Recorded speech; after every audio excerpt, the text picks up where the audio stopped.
Please accept my humble obeisances. Guru Maharaj glory Shri Prabhupada. सभी भक्तों को मेरा सादर दंडवत प्रणाम है। तो आज हमारा परम सौभाग्य है कि हमारे बीच हमारे पहले गुरु भाई, आप सभी की जानकारी के लिए हम इसे दोहरा रहे हैं, गुरु महाराज जी के प्रथम शिष्य श्रीमान जय विजय प्रभु हमारे बीच उपस्थित है। शायद आप में से, हम में से कई भक्तों ने इनका दर्शन भी नहीं किया होगा। तो आप अपनी स्क्रीन पे देख रहे हैं आज के हमारे जो वक्ता है, जो स्पीकर है, ये श्रीमान जय विजय प्रभु है, जो कि परम पूज्य श्री लोकनाथ स्वामी गुरु महाराज जी के प्रथम शिष्य है। 1986 में प्रभु जी की दीक्षा हुई थी गुरु महाराज जी के द्वारा, और पहले पदयात्री भी रहे हैं कि जिन्होंने श्री प्रभुपाद जी के द्वारा जो गुरु महाराज जी को आदेश मिला था, उस आदेश को गुरु महाराज जी के शिष्यों में सर्वप्रथम उन्होंने शिरोधार्य करके लगभग 10 साल तक वे पद यात्रा का संचालन सुचारू ढंग से करते रहे। तो प्रभु जी इस बार गुरु महाराज जी की 75वीं व्यास पूजा के उपलक्ष्य में भारत आए हैं और विश्व वृंदावन धाम में है। हमने सोचा क्यों ना हम प्रभु जी के मुखारविंद से गुरु महाराज जी के विषय में, या पद यात्रा के विषय में, या आध्यात्मिक जीवन के विषय में, या इस्कॉन के विषय में उनके मुखारविंद से श्रवण करें। जैसे गुरु महाराज प्राय कहते हैं, भक्त ज्ञान वृद्ध और वयोवृद्ध दो प्रकार के होते हैं। तो श्रीमान जय विजय प्रभु में वो दोनों भी गुण हैं। वे ज्ञान से भी लबालब भरे हैं, और या वृद्ध है, और आयु में भी वृद्ध है। तो आज हमारा वास्तव में सौभाग्य का उदय हुआ है कि इतने वरिष्ठ गुरु भाई से हम सुनने जा रहे हैं, या एक वरिष्ठ भक्त, अनुभवी साक्षात्कारी भक्त से सुनने जा रहे हैं। तो सभी से अनुरोध है कि कृपया अपने जप को विराम देकर ध्यानपूर्वक आज का टॉक श्रवण कीजिए। So, Prabhuji, I was just briefly introducing your grace in the local language. So, we would like to request your grace to begin today's talk. It would be in English. You can speak in English, and there would be a parallel translation. One devotee would translate your talk in Hindi parallelly. Is that okay? Hare Krishna. You can hear me? Yes, Prabhuji, you're audible. I'm new here, so I don't know what's going on. Yeah.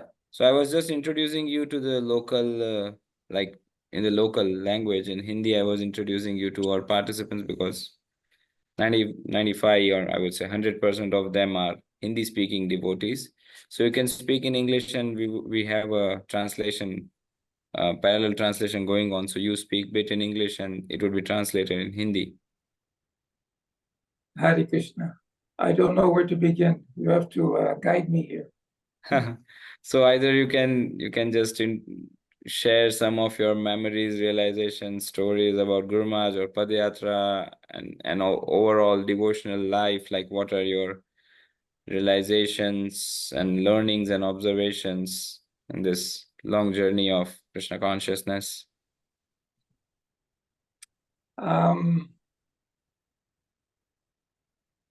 Let me begin when I discovered that the Padayatra was going to begin in June. I'm sorry, it was June of 1984. The very first Padayatra newsletter was on the bulletin board. I was staying in a temple in Kuala Lumpur, KL, in Malaysia.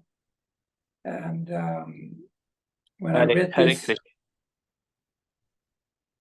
Haribol. Sorry to interrupt you, Prabhuji. This is your servant Akinchan Bhaktadas here. Prabhuji, I'll be doing a parallel Hindi translation. So Okay. maybe after... You can hear me? You can hear me all right? Yes, Prabhuji, I can hear you very well. Okay, because I'm new here. I don't know what's going on. No, we can hear you.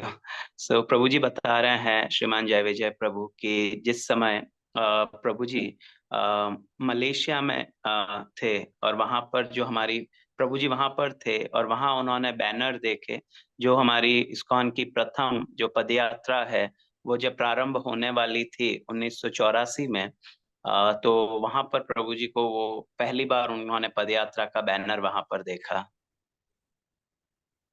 So I was on a world tour at the time, traveling to many countries, and then I landed up in Malaysia. I was doing some service in Penang and other places, and that's when I discovered this Padayatra newsletter. So when I read the newsletter, I instantly knew that this program was for me. तो प्रभु जी कई देशों की यात्रा कर रहे थे और वहां सेवाएं करते करते फाइनली प्रभु जी जब मलेशिया पहुंचे और वहां जो पदयात्रा न्यूज़लेटर है वहां पर ये समाचार प्रभु जी ने पढ़ा पदयात्रा का, तो प्रभु जी को लगा कि ये जो पदयात्रा है वो मेरे लिए है। But I could not immediately join because I was committed to my travels. So I had to continue my travels. Eventually, I went down to Singapore and New Zealand and Australia and Fiji and Hawaii, then back to America to complete my 5-year tour. तो यद्यपि ये जो समाचार प्रभु जी ने देखा तभी से उनकी इच्छा हुई पदयात्रा में सम्मिलित होने की, परंतु वे ऐसा नहीं कर सके क्योंकि पहले से प्रभु जी को अलग अलग देशों में यात्रा करने का और वहाँ की जो सेवाएं थी उसके लिए कुछ था, इसलिए वो अगले 5 साल तक इस प्रकार से यात्रा करते हुए कई देशों में यात्रा करके अमेरिका पहुंचते हैं। So in due course of time, I was able to come back to India. I probably missed about the first 6 or 7 months of Padayatra. Padayatra started in Ranastami in 1984, and I was able to return to India in May of 1985. तो फिर लगभग 6 महीने पश्चात प्रभु जी भारत में आते हैं और यहाँ ऐसा होता है कि जो शुरुआत होती है पदयात्रा की वो लगभग 1984 जून के आसपास होती है और प्रभु जी मई 1985 में भारत आते हैं। तो कुछ महीने की पदयात्रा प्रभु जी कह रहे हैं मेरी छूट गई थी उस समय।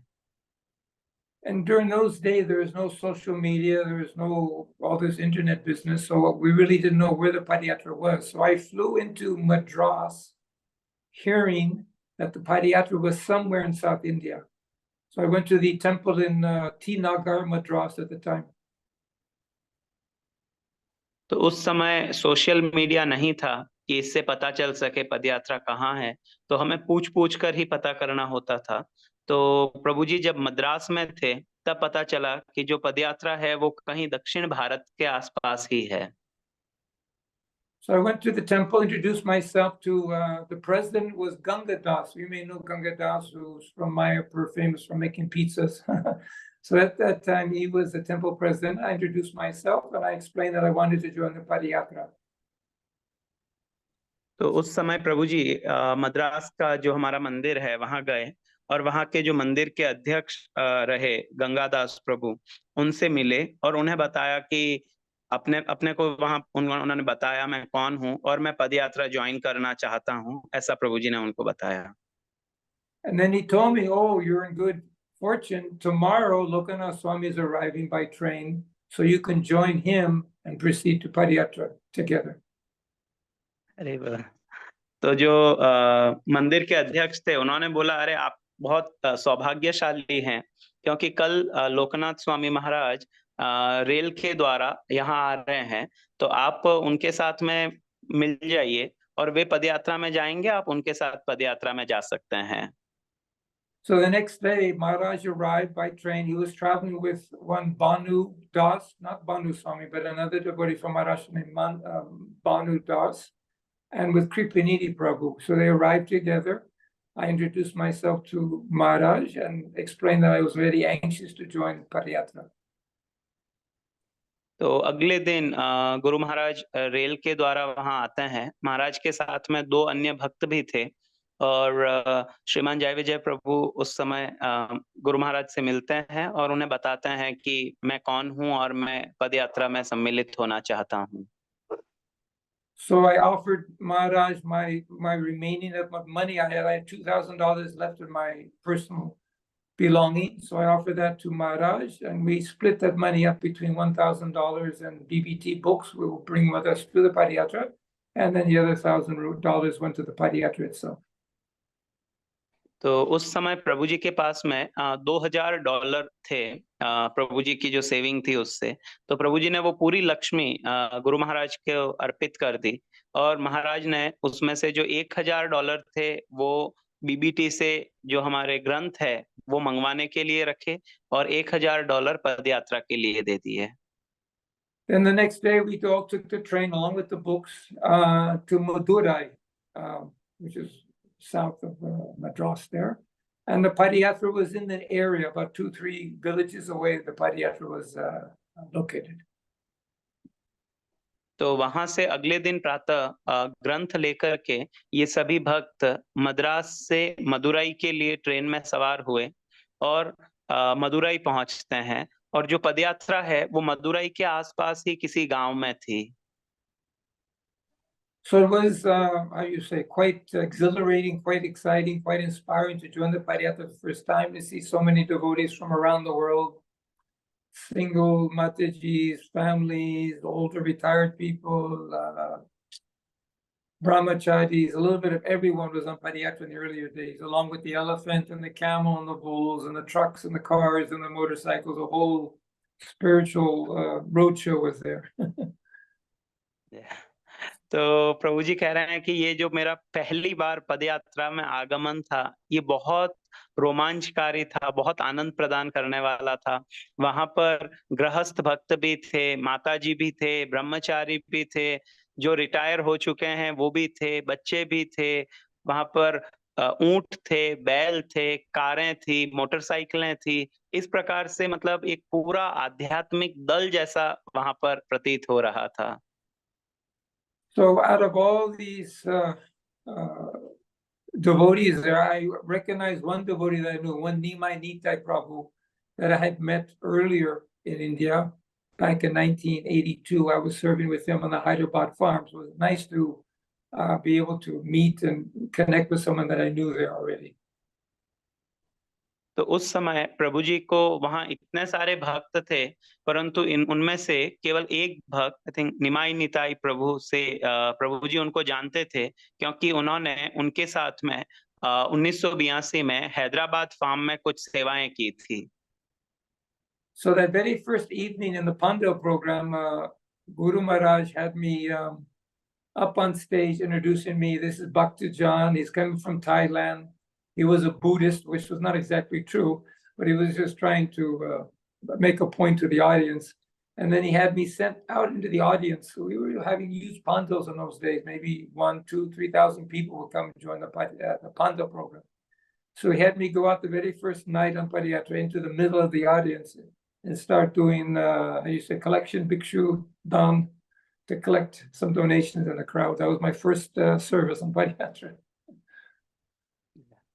तो उस दिन उसी दिन जब गुरु वहां शाम को जो पांडाल प्रोग्राम हुआ तो गुरु महाराज ने प्रभु जी को पांडाल प्रोग्राम के समय स्टेज पर बुलाया और सभी से इंट्रोड्यूस किया, सबको बताया प्रभु जी के विषय में. और गुरु महाराज ने कहा ये भक्त जॉन है जो थाईलैंड से आए हैं और ये बहुत अच्छे पुस्तक वितरक है. और फिर प्रभु जी को जो पहली सेवा दी गई वो ये थी कि उस समय जो पांडाल प्रोग्राम होते थे उसमें बहुत भक्त आसपास के स्थानीय लोग आते थे, लगभग 2-3 हजार लोग आ जाते थे. तो प्रभु जी की सेवा थी उनके पास जाना और उनसे कुछ धनराशि एकत्रित करना, कुछ डोनेशन कलेक्ट करना.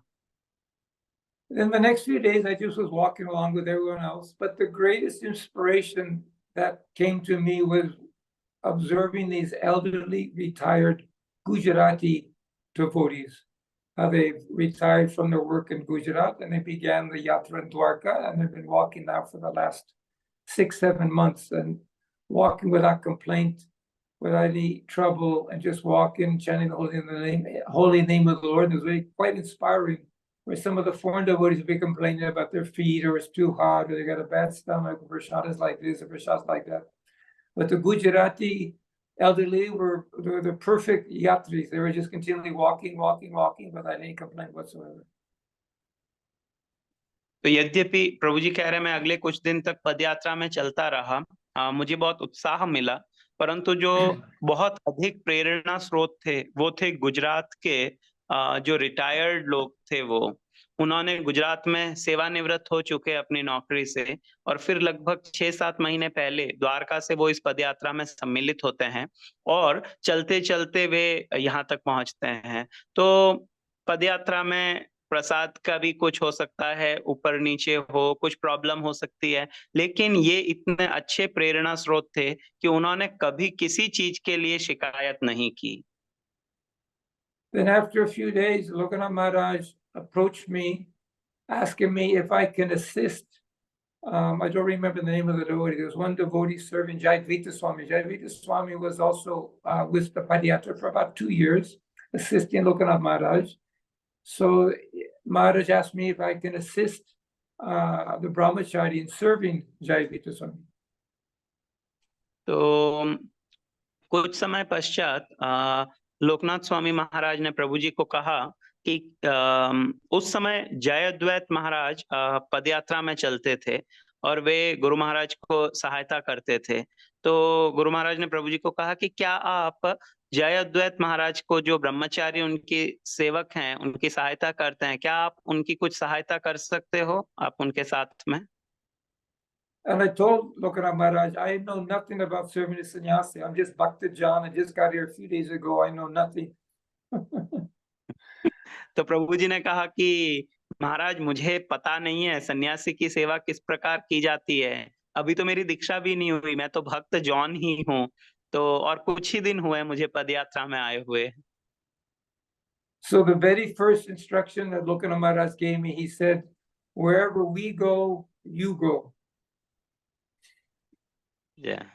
तो जो प्रभु जी को पहला निर्देश गुरु महाराज ने दिया वो था कि जहां जहां हम जाएंगे वहां वहां आप भी चलोगे या आप भी जाओगे। So that's the very first service that I had on Padiyatra. For about 3 months, I served Jayadvaita Swami. And pretty much everywhere we went, we all went together. We walked together, sleep together, eat together, take baths together. So we were always with the sannyasis, always wherever they go, I would go. तो अगले लगभग 3 महीने तक प्रभु जी कह रहे हैं मैंने जयद्वैत महाराज के साथ में उनके सेवक के रूप में सेवा की। तो जहां पर भी वे जाते थे मैं साथ जाता, हम साथ साथ प्रसाद पाते, जहां वे सोते थे मैं वहीं सोता। तो इस प्रकार से अगले 3 महीने तक वे सन्यासी इसके साथ में उस प्रकार रहे। And in those days, Lokanath Maharaj was not guru, and he was just the Swami Ji in charge. And then once a month, Lokanath Maharaj would go to Delhi to fulfill some of his responsibilities. Then Jayadvaita Swami would be in charge while Lokanath Maharaj was away like that.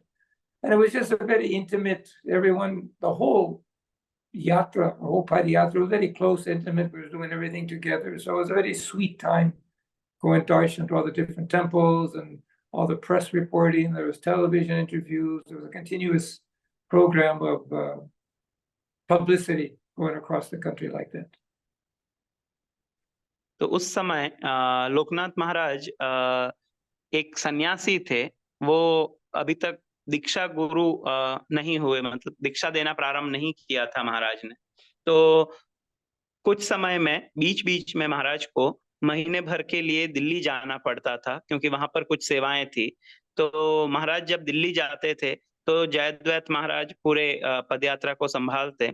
और प्रभु जी कह रहे हैं कि उस समय ये जो पदयात्रा का दल था हमारा इतना घनिष्ठ संबंध हो गया था और हम बहुत अधिक कई कई प्रोग्राम्स करते थे, जैसे टीवी इंटरव्यू देना, कई मंदिरों में जाना, प्रचार करना, और इस प्रकार हम इस पदयात्रा का प्रचार प्रसार बहुत बड़े पैमाने पर कर रहे थे। During the early days of Padiyatra, it was a full GBC support program, meaning that the GBC in the various zones and parts of the world would send different manpower, send money, send books. So it was fully supported by all the various, countries in GBC like that. So it was full of, international devotees. And we had anywhere from 50 devotees up to 150 devotees, depending on the route. For example, when we came to Madras, the walk or the journey from Madras to Tirupati, we had up to 150 devotees visiting from various parts of the world. तो उस समय पदयात्रा को GBC से बहुत अधिक सहायता प्राप्त होती थी। पदयात्रा जिस भी स्थान पर होती, उस जोन के जो जीबीसी होते वे वहां पर पदयात्रा के लिए कुछ लक्ष्मी देते, कुछ भक्तों को भेजते, ग्रंथ देते, और कई स्थानीय भक्त भी उस समय पदयात्रा को ज्वाइन कर लेते।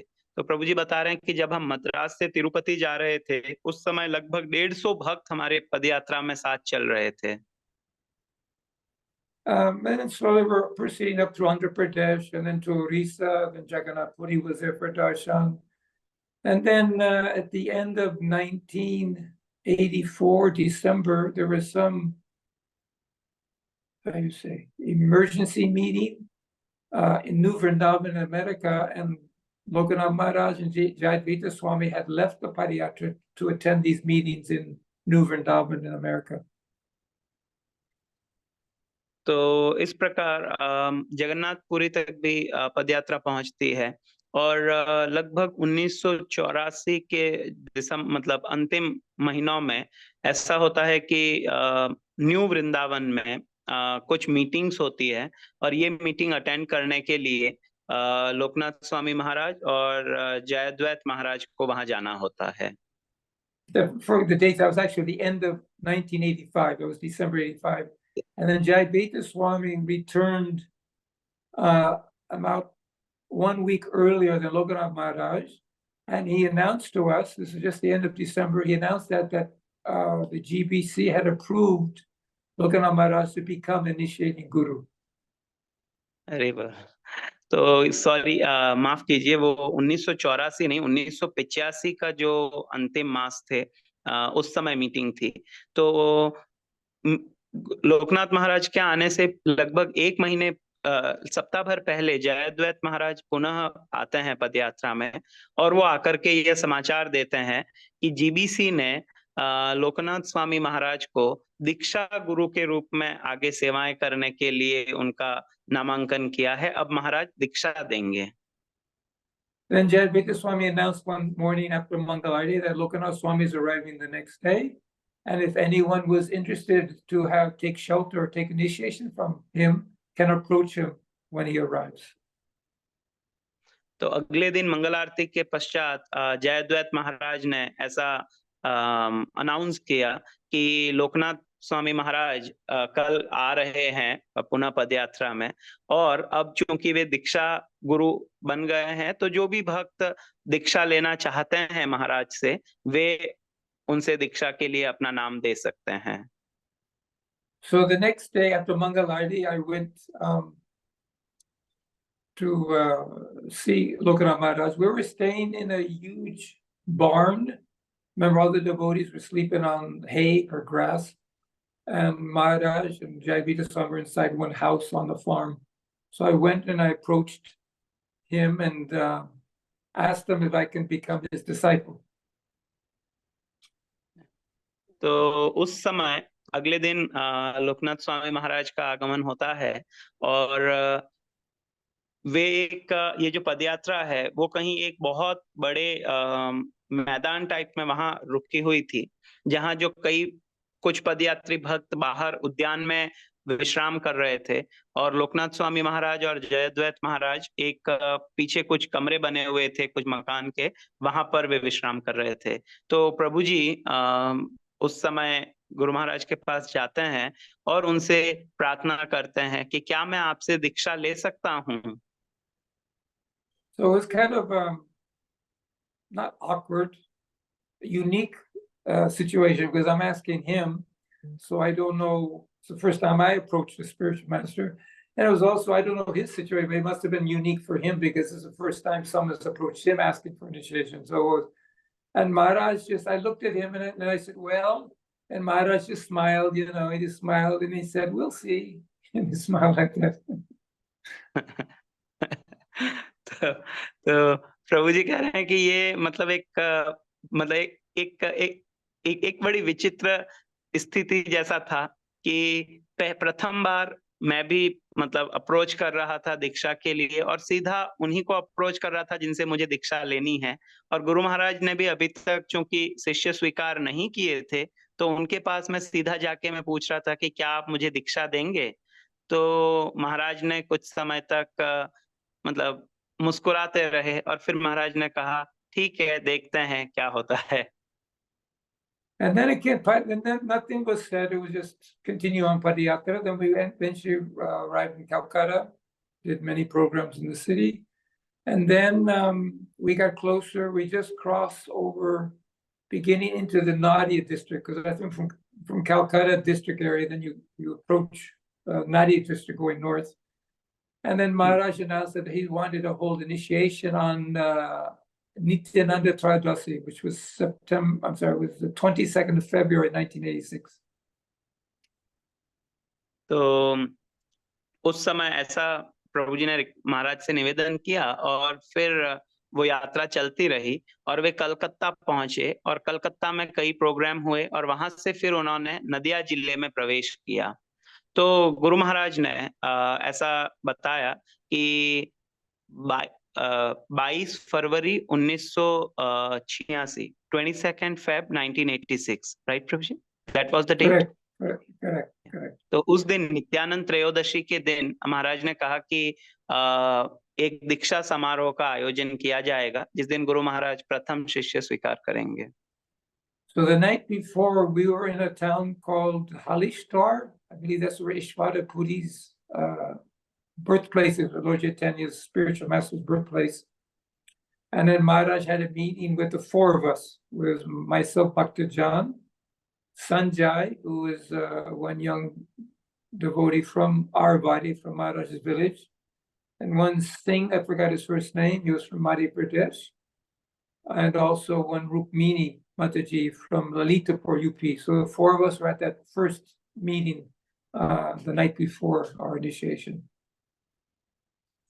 तो उस नित्यानंद त्रयोदशी से एक दिन पूर्व द्वादशी के दिन गुरु महाराज इन चार भक्तों से मिलते हैं और वे उस समय चैतन्य महाप्रभु के जो आध्यात्मिक गुरु हैं उनके गांव में थे, ईश्वरपुरी के गांव में थे वे।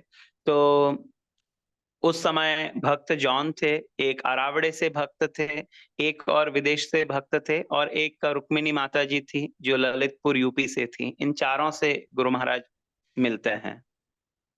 So then the next morning, Maharaj took our Japamala and he chanted Japamala in front of Ishvarapuri at his birthplace. Yeah. और अगले दिन प्रातः दीक्षा के समय दीक्षा से पूर्व गुरु महाराज ने इन भक्तों की जपमाला के ऊपर जप किया और वह ईश्वरपुरी का जो गांव था वहां उनका जो मंदिर है उनके समक्ष, उनके विग्रह के समक्ष बैठ के महाराज ने जप किया। Then the next day we arrived in a town called Kalyani. Kalyani is the very first town entering Nadia district from Calcutta side. Kalyani, I think, is an industrial town on the bank of the Ganga. And they arranged one, I'm not sure, it was like a basketball court, recreation court, something like that, to hold the initiation. और अगले दिन यह पदयात्रा कल्याणी नामक एक स्थान है, वहां पर आती है कलकत्ता नदिया जिले में, जो गंगा के तट पर है और वहां पर कई फैक्ट्रियां वगैरह भी है। तो उस स्थान पर जो दीक्षा संपन्न होनी थी वो एक खुला स्पेस था, जैसे कोई बास्केटबॉल का कोर्ट वगैरह होता है इस प्रकार, तो वहां पर दीक्षा समारोह संपन्न होना था। So the complete court or recreation court was set up with a yagya. Bhakti Chiru Swami Maharaj, he performed the yagya, and then Shoprabha was there, Nita Gosundar were there. There was, of course, Lokanath Maharaj was there, Jayadvaita Swami was there, Radha Govinda Maharaj was there. One sannyas named Jambalban Swami from Brazil, he's no longer sannyas, but he was there. And another sannyasi who was staying in Haridas Thakur's birthplace. I don't recall his name, please forgive me. So that was kind of the scene going on at the time. तो प्रभु जी बता रहे हैं कि किस प्रकार वो जो दीक्षा समारोह हो रहा था उसमें कई सन्यासी उपस्थित थे। भक्ति चारू महाराज थे, राधा गोविंद महाराज थे और भी कई सन्यासी वहां पर उपस्थित थे। And then the initiation began, and then for unknown reasons, Lokanath Maharaj called me first to accept him as his first disciple. जय। तो दीक्षा समारोह प्रारंभ होता है और प्रभु जी कहते हैं पता नहीं क्या कारण था, परंतु लोकनाथ महाराज ने सर्वप्रथम भक्त जॉन को बुलाते हैं दीक्षा के लिए, अर्थात वो पहले शिष्य बनने वाले हैं लोकनाथ महाराज के। Because the way we were seated in front of the fire, and to the left of us was Maharaj. First there was Sanjay, there was myself, there was Singh, and then there was Rukmini. So I just thought he would call Sanjay first, because Sanjay is from the same village. He was the closest how we were sitting, but for some reason he called me first, and then after me, well, after, and then another ignorant thing I did, I was so nervous and unaware about etiquette. When I reached for my Japamala from Maharaj, it was with my left hand, not my right hand. So you can see the confusion there at the time. तो प्रभु जी कह रहे हैं कि जो यज्ञ वेदी है उससे भक्त संजय जो आरावड़े से हैं वे गुरु महाराज की ओर से बैठे हुए थे और उनके बाद में भक्त जॉन बैठे थे और फिर जो विदेशी भक्त हैं और फिर रुक्मिणी माता जी थी। तो इस प्रकार उनका दीक्षा होनी थी और चूंकि संजय गुरु महाराज के गांव से भी है तो शायद उनको पहले बुलाया जाना चाहिए था, लेकिन महाराज ने पहले भक्त जॉन को बुलाया। और प्रभु जी बता रहे हैं मैं बहुत उस समय नर्वस हो गया था, घबरा गया था और मुझे मतलब पता नहीं था क्या करना है और इसलिए मैं जब वहां अपने जपमाला लेने के लिए गया तो सीधे हाथ से लेने की बजाय मैं उल्टे हाथ से जपमाला के लिए को स्वीकार करने के लिए अपना हाथ बढ़ाता हूँ। So then I received my mala and the name, but I was so exalted, I say, someplace else. So I went back to my sitting place. I turned around, Radha Dudi, we all know Radha Dudi Prabhu from Mayapur. He was behind me and I said to Radha Dudi, what is my name? What is my name? Because I didn't really hear it. I had asked Radha Dudi what my name was. तो प्रभु जी अपनी जपमाला स्वीकार करते हैं और पुनः अपने स्थान पर आके बैठ जाते हैं और प्रभु जी दिव्य आनंद में है कि प्रभु जी को पता ही नहीं चला कि मेरा नाम क्या है। तो प्रभु जी के पीछे एक भक्त बैठे हुए थे, वे उनसे पूछते हैं महाराज ने मुझे क्या नाम दिया, मेरा नाम क्या है, आप मुझे बताएंगे? So like that, so then I became John, Bhakti John became Jai Vijay, and then Sanjay became Veerabhadra. He was the second. And then the third is Singh Prabhuji became Sham Kun, and Rukmini became Radha Kun because they were married. So we had Jai Vijay, Veerabhadra, Sham Kun, Radha Kun. Those were the first four initiatives at the time. तो ये जो चार भक्त हैं उनमें से भक्त John बनते हैं जय विजय, संजय प्रभु का दीक्षित नाम होता है वीरभद्र, जो सिंगी प्रभु जी थे वे बनते हैं श्याम कुंड प्रभु और रुक्मिणी माता जी बनती हैं राधिका प्रिया। No, Radha Kun. Radha Kun माता जी। Sham Kun, Radha Kun. That was the couple. They were married together, so they became Sham Kun, Radha Kun. And then the yajna went on and performed, and then one of Maharaj's godbrother, Sarvabhauma Prabhu, Bengali, who settled in Germany, he sponsored the feast. He went down to Calcutta, brought all the rasgullas and all the nice things like that. And then we had a nice feast in Kirtan, and the next day we just continue on, Padiyatra continued on like that. And eventually we reached in Mayapur for the 500th anniversary of Lord Chaitanya Mahaprabhu in March of 1986. And then Guru Maharaj gave his second initiation on Gaur Purnima, but I don't recall exactly how many who took at that time. तो इस प्रकार उस दिन जो feast है, जो भोज है, उसका आयोजन गुरु महाराज के एक गुरु भाई सार्वभौम प्रभु जो बंगाल के थे उन्होंने किया।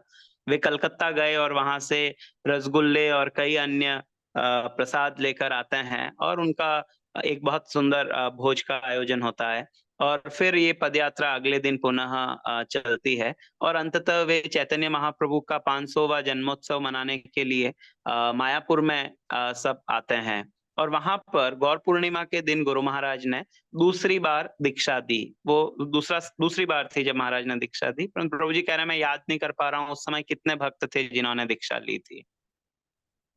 How much time are we going to continue, or we should stop here, or what? What's the program? 7:30, Prabhuji. Just can speak to. Oh, okay. I don't have the time. What time is it now? 7:20. 10 more minutes, if possible. Okay. And then we arrived at Mayapur. It was a huge reception. That the Padiyatra finally reached its goal, coming from Dwarka, and then coming down the coast to Kanikamari, then up the eastern coast to Mayapur. So it was a huge reception. The elephant was there. All the devotees from around the world. It was a great arrival for all of us. And then we stayed there for, I don't know, maybe 1 or 2 weeks, and then preparing our next trip. Actually, at that time, when Padayatra started in Gujarat, Dwarka, a lot of devotees were not sure if we were going to be able to make it. In fact, there was a couple of Gaudiya Math devotees at the time in Dwarka, and they said, "You're lucky if you get halfway," because things were a bit unorganized in the beginning days. We didn't even know how far we were going to get, where Prashad's going to come, accommodation. It was a little chaotic in the beginning days, and after a few months, everything worked out. So now we're back to, after 7,000 kilometers walking from Dwarka to Kanyakumari back to Mayapur, that original goal was reached. So we're all there in Mayapur at the time, planning our future. तो इस प्रकार यह पदयात्रा जब मायापुर पहुंचती है तो वहां पर बहुत भव्य स्वागत होता है, क्योंकि जिस उद्देश्य के साथ में यह पदयात्रा प्रारंभ की गई थी गुजरात द्वारका से, तो द्वारका से प्रारंभ होते हुए कन्याकुमारी होते हुए अंततः ये अपने लक्ष्य तक मायापुर तक पहुंच जाती है पदयात्रा। तो वहां कई भक्त आते हैं और बहुत विशाल रूप में पदयात्रा का स्वागत होता है। तो प्रभु जी बता रहे हैं कि हम लगभग 2 सप्ताह तक मायापुर में रहे और फिर हम आगे जाने के लिए कुछ विचार कर रहे थे। तो कुछ भक्तों ने प्रभु जी को बताया कि जब हमने गुजरात से पदयात्रा शुरू की थी तब ये बहुत प्रारंभिक दिन होते थे पदयात्रा के, तो कुछ पता नहीं था प्रसाद कहाँ होगा, कैसे होगा, तो कई कुछ इश्यूज आ रहे थे। तो वे सोच रहे थे पता नहीं हम इस पदयात्रा में चल पाएंगे भी या नहीं। लेकिन जब तक प्रभु जी ने पदयात्रा में मद्रास में आके मिले तब तक सारी स्थिति कंट्रोल में हो गई थी और बहुत आराम से प्रभु जी कह रहे हैं हमने मायापुर तक की फिर यात्रा की। Several months prior, before arriving at Mayapur, we were in Andhra Pradesh and with Srila Prabhupada's dear friend and godbrother, Bhakti Vaibhav Puri Maharaj. And he was the first one to bring up the idea that this, because Padayatra has become so successful, you should not end it in Mayapur. You should continue and return to where you started back to Dwarka. Yeah. तो प्रभु जी कह रहे हैं कि मायापुर आने से कुछ महीने पूर्व जब वे आंध्र प्रदेश में थे तब प्रभुपाद के गुरु भ्राता श्रील पुरी महाराज, उन्होंने ये विचार दिया कि ये पदयात्रा इतना सुंदर और सफल कार्यक्रम है कि इसको मायापुर में आपको इसको नहीं रोकना चाहिए, अपितु जहां से आपने प्रारंभ किया है द्वारका वहां तक आपको पुनः लौट करके आना चाहिए। So in due course of time, we eventually, returned to Dwarka. But before we got that far, the original deities in the Padayatra cart that were installed in Dwarka on Radhastami, 1984, they were just known as Gornitai. तो द्वारका में राधा 1984 राधा अष्टमी के दिन जो विग्रह थे जिनकी स्थापना हुई थी उनको गौर निताई के नाम से ही बुलाते थे। And so when we arrived in Mayapur, there was a transcendental,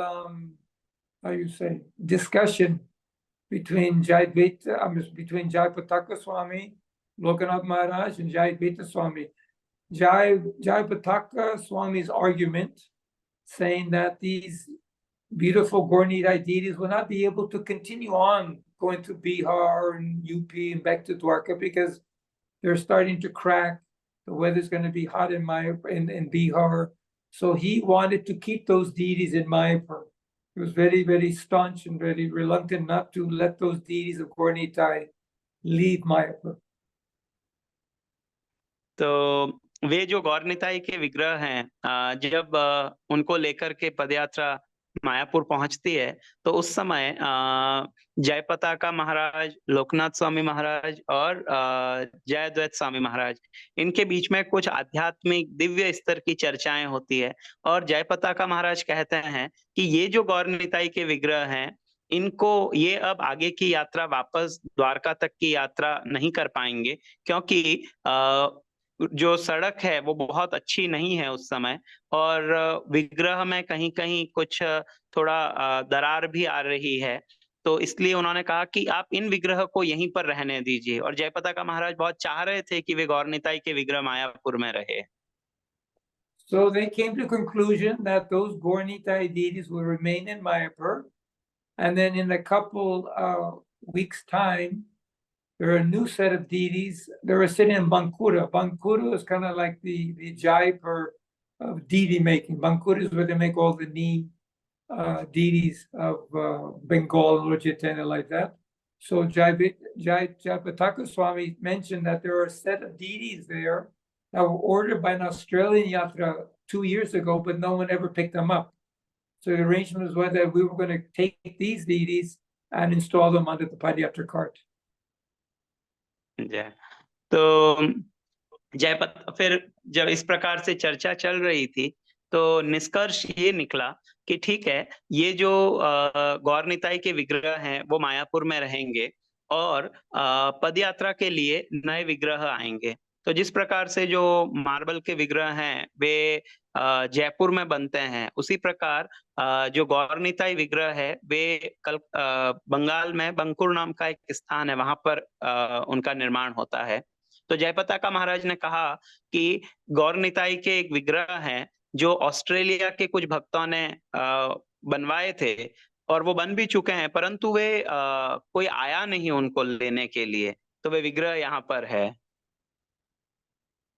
So the night before Padayatra was going to leave Mayapur, there was Banu Swami, Gangadas, and myself. We went under the Padayatra cart like at midnight, everyone was sleeping, and we uninstalled those original Gaur Nitai deities out of the deity cart and installed two very small, short Sankirtan buses from the Calcutta Sankirtan bus deities, and installed them just for a temporary replacement of the original deities. तो प्रभु जी बता रहे हैं कि भानु स्वामी महाराज, प्रभु जी और एक भक्त वे मध्य रात्रि के समय पदयात्रा का जो रथ है वहां पर जाते हैं, और जो गौर निताई के मूल विग्रह जिन्होंने द्वारका से यात्रा प्रारंभ की थी उनको उस रथ से हटाते हैं, और कलकत्ता का जो संकीर्तन बस के जो छोटे विग्रह थे गौर निताई के, उनको वहां पर स्थापित कर देते हैं। ये कुछ समय के लिए, कुछ टेम्पररी डीटीज हैं जब तक बड़े विग्रह नए नहीं आ जाते हैं। So the next morning at Mangalarti, when all the devotees are gathered for Mangalarti, as soon as they opened the curtains, everybody was shocked because the Gaur Nitai deities, the original ones, were gone, and these small little Sankirtan bus deities were in this place. Everyone was completely shocked. What happened? What happened? तो अगले दिन प्रातः मंगल आरती के लिए जब दर्शन खुला, तो जो भक्त हैं उन्होंने देखा कि जो हमारे बड़े गौर निताई के विग्रह हैं वे तो मतलब गायब हो चुके हैं या नहीं दर्शन दे रहे हैं, और छोटे संकीर्तन बस के जो विग्रह हैं वे दर्शन दे रहे हैं। ऐसा देखकर कई भक्त बहुत आश्चर्यचकित हो गए। I felt like a transcendental thief coming in the middle of the night and taking the big deities out and replacing them with the little deities. So it was a kind of a unusual circumstances like that.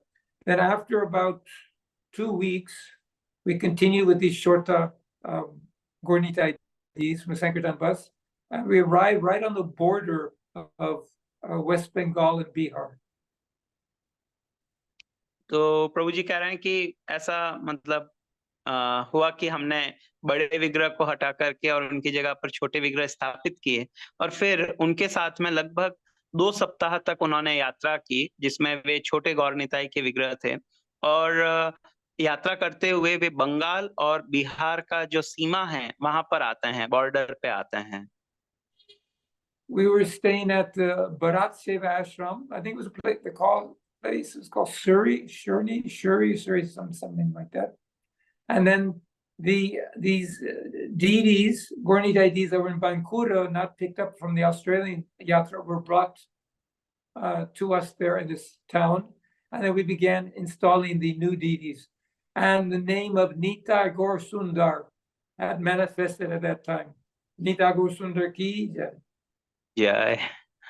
तो उस समय जब बंगाल और बिहार के border पर, सीमा पर ये पदयात्रा आई हुई थी, तो वहाँ वो विग्रह जो कि ऑस्ट्रेलिया के भक्तों ने बनवाए थे लेकिन वो लेने नहीं आए थे, वे गौर निताई के बड़े सुंदर विग्रह वहां पर पधारते हैं और वहां उनकी एक प्रकार से अभिषेक वगैरह होता है और तब महाराज ने उनका नामकरण किया निताई गौर सुंदर। So now we're back to the larger Mullah deities. Of course, these deities had one hand up, one hand down. The original deity had both hands up. So we had a little, different mood. And the new name of Nitai Gaur Sundar we're adopting and getting used to. But we also should remember that Nitai Gaur Sundar that name started there, manifested. Of course, Nitai Gaur Sundar all over the world. But the Utsava deities, the small deities, those original ones have never changed. Those are the original ones that were obtained here in Vrindavan, Loi Bazaar from Tattva Darshan Prabhu. And they still remain today in their original position there on the Padayatra, All India Padayatra Deity card. तो प्रभु जी बता रहे हैं कि जो पहले गौर निताई के विग्रह थे उनके दोनों हाथ ऊपर थे, परंतु ये जो विग्रह निताई गौर सुंदर के जो विग्रह आए उनमें एक हाथ ऊपर है और एक हाथ नीचे की तरफ किया हुआ है, महाप्रभु और नित्यानंद प्रभु दोनों का। तो ये अलग भाव है विग्रह के और ये पहली बार नामकरण हुआ निताई गौर सुंदर, उससे पहले निताई गौर सुंदर नाम नहीं हुआ था। तो प्रभु जी बता रहे हैं कि जो बड़े वाले विग्रह हैं वे तो बदले गए, परंतु जो मूल जो छोटे विग्रह हैं, जो उत्सव विग्रह हैं पद यात्रा के, वे यथारूप रहे। तो वृंदावन लोई बाजार से ये विग्रह आए थे पद यात्रा में, उनकी स्थापना हुई और वही विग्रह आज तक ऑल इंडिया पद यात्रा के साथ में जो छोटे निताई गौर सुंदर है वे आज तक ऑल इंडिया पद यात्रा के साथ में है। So a lot of credit should go to Tattva Darshan Prabhu, Lokanath Maharaj, Guru Bhai, Satvik Prabhu, Varnashram Prabhu, and Havardhan Prabhu. These four devotees were the main core who organized the Padayatra by building the cart, getting the camels, getting the elephant, organizing all the Pandal program and the trucks and the cars. So they got did all the hard groundwork in the beginning days. Then after some time, GBC appointed Lokanath Maharaj to be in charge of the Padayatra. But in the very beginning days, Lokanath Maharaj was not part of the Padayatra. These other devotees who organized and got everything set up, ready to go. तो प्रभु जी बता रहे हैं कि पद यात्रा के बहुत प्रारंभिक दिनों में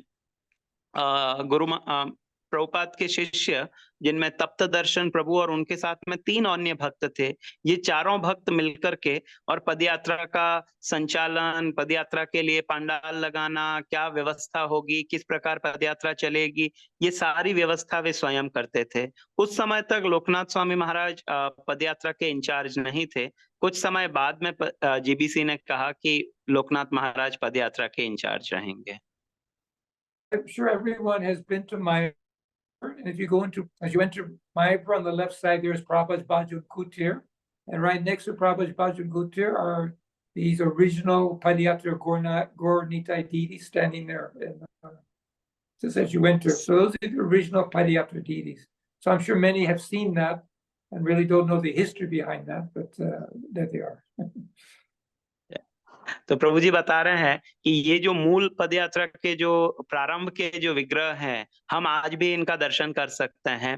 जब हम मायापुर जाते हैं तो मायापुर में जो प्रभुपाद भजन कुटीर है, वहां पर दोनों हाथ ऊपर किए हुए जो गौर निताई के बड़े विग्रह हैं, उनका दर्शन मायापुर में है और वे दर्शन हम कर सकते हैं। तो प्रभु जी बता रहे हैं कई भक्तों को पता नहीं है किस प्रकार वे विग्रह वहां रहे, वे कौन है, तो हमारी जानकारी के लिए प्रभु जी ने ये बताया।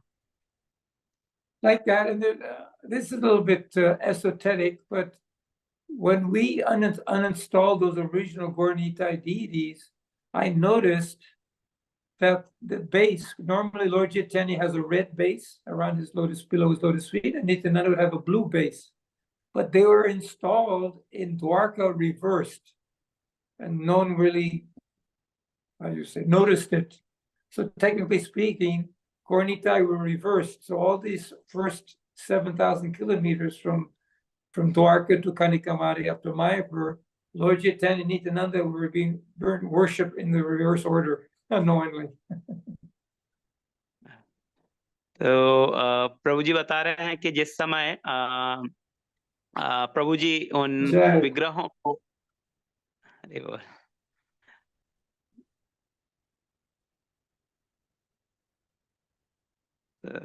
पद्माली प्रभु दर्शन करवा रहे हैं जो मूल विग्रह है निताई गौर के, जो अभी प्रभुपाद भजन कुटीर मायापुर में स्थापित है उनके।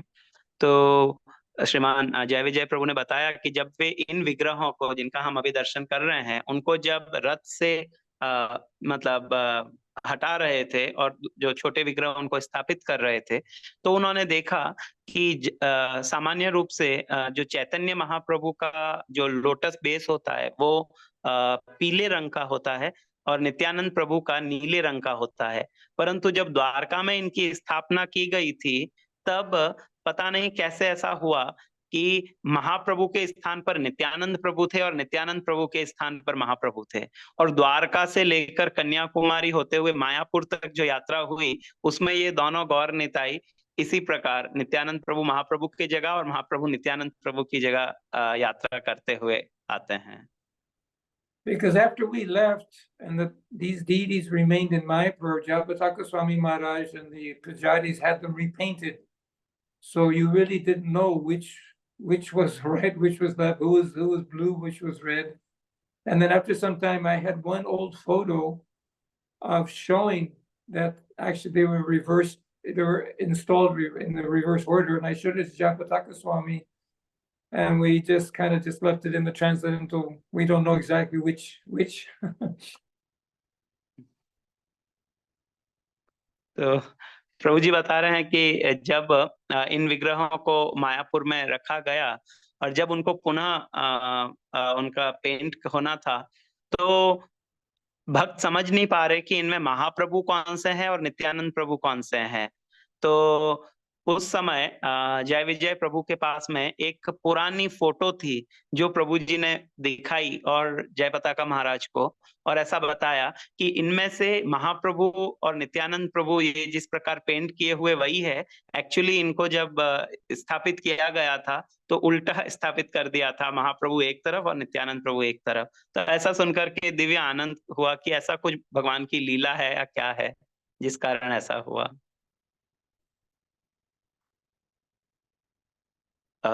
You are muted, Prabhuji. Everything has changed. So those are truly the transcendental brothers. How you say, exchanging roles and still remaining the same. तो प्रभु जी बता रहे हैं कि ये दोनों जो दिव्य भाई हैं गौर निताई, ये इनकी लीला है और वो भी दिव्य लीला है जो ये एक दूसरे के साथ करते हैं, और ये एक दूसरे से भिन्न भी है अभिन्न भी है। ये अपना स्थान बदल देते हैं और फिर भी एक जैसे रहते हैं। तो ये बड़ी सुंदर एक लीला हुई। Hare Krishna. Is that the time limit is now? We feel like there should be no time limit to hear more, Prabhu. But I know. But my battery is getting low here on my phone. Yeah. I'm on a very small, old iPhone here, so I don't have much connection here. Yeah. So thank you so much for this nectar. So we can continue another day or something. I don't know. Yeah. I'll check with Sanatana Prabhu again, and whenever you are convenient, comfortable, we can have you again on Okay. the platform, and you can hear more about the early days of Padayatra or early days of Guru Maharaj and early days of your good self and early days of your journey in Krishna consciousness. It was truly a nectar and truly reviving, like to hear and to feel and to visualize all those glories and glorious pastimes which we never heard about, thought about, or even felt about. So thank you so much. So सभी भक्तों से अनुरोध है, हमारी परंपरागत पद्धति से महामंत्र का उच्चारण करके हम श्रीमान जय विजय प्रभु का आभार व्यक्त करते हैं, जिन्होंने आज हमें ऐसी बातें बताई जिसके बारे में हम जानते तो नहीं थे, लेकिन हमने सोचा भी नहीं था। हम शायद कई हम में से जन्मे भी नहीं थे तब की बातें प्रभु जी हमें बता रहे थे। तो सभी से अनुरोध है कि आइए परंपरागत पद्धति से महामंत्र का उच्चारण करके श्रीमान जय विजय प्रभु का हृदयपूर्वक आभार व्यक्त करते हैं आज के सत्र के लिए। Hare Krishna Krishna Hare Krishna Krishna, Krishna Krishna Hare Krishna, Hare, Hare Hare, Hare Hare Ram, Hare Ram Ram. Ram Ram Hare Hare. Dhanyavad Pranam. Hare जय Krishna. प्रभु, थैंक यू। श्री हरि नाम प्रभु Thank की you. जय, हरे कृष्ण महामंत्र की Hare जय, Krishna. श्रील प्रभुपाद की जय, परम पूज्य श्री Nita लोकनाथ Gosundar जी ki jai. महाराज की जय, हिज ग्रेस जय विजय प्रभु की जय। वाञ्छा कल्पतरुभ्यश्च कृपा सिन्धुभ्य एव च पतितानां पावनेभ्यो वैष्णवेभ्यो नमो नमः। अनंत कोटि वैष्णववृंद की जय। Jai. Thank you, Hare Prabhuji. Krishna. Thank you again for your time and for divine association. Hare Krishna. Dhanyavad, Dhanyavad. Thank you for the invitation. Hope to talk again. Jai Prabhu. Hare Krishna. Hare Krishna.